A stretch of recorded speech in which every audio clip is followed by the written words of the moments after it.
గురువుగారు ఇప్పుడు మనకి శుక్రవారం అనేది శ్రావణ శుక్రవారం అనేది చాలా విశిష్టమైనది, చాలా ప్రాముఖ్యమైనదిగా మనం భావిస్తూ ఉంటాం. ఆడవాళ్ళకి మరీ ప్రీతికరమైనది. అసలు ఈ శ్రావణ శుక్రవారంలో వరలక్ష్మి వ్రతానికి ఎటువంటి ప్రత్యేకత ఉంది? అసలు వరలక్ష్మి వ్రతం ఏ విధంగా చేసుకోవాలి? ఆరాధన అమ్మవారికి, నాకు అమ్మవారికి మీకు మాత్రం తెలియాలి. కానీ దాన్ని పక్కన పెట్టి కొంతమంది ఒక పెద్ద హాల్ లాంటిది తీసేసుకొని సామూహికం చేస్తున్నారు. సామూహికం చేసేస్తే ఎవరింట్లో వాళ్ళు ఎందుకు చేసుకోవాలి వరలక్ష్మి వ్రతం? దానికి కొన్ని ప్రత్యేకమైన కారణాలు, విధానాలు చెప్పబడి ఉన్నాయి వేల సంవత్సరాలుగా.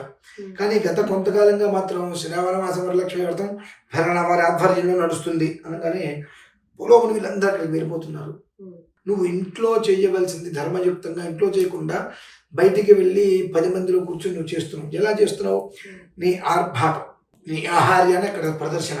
నేను వెండి చెంబు తీసుకొస్తా, నేను బంగారపు కలశం తీసుకొస్తా, నా దగ్గర వెండి ఇవే మనం చూపిస్తున్నాను తప్పితే భక్తి మార్గం అనేటువంటిది లేదు.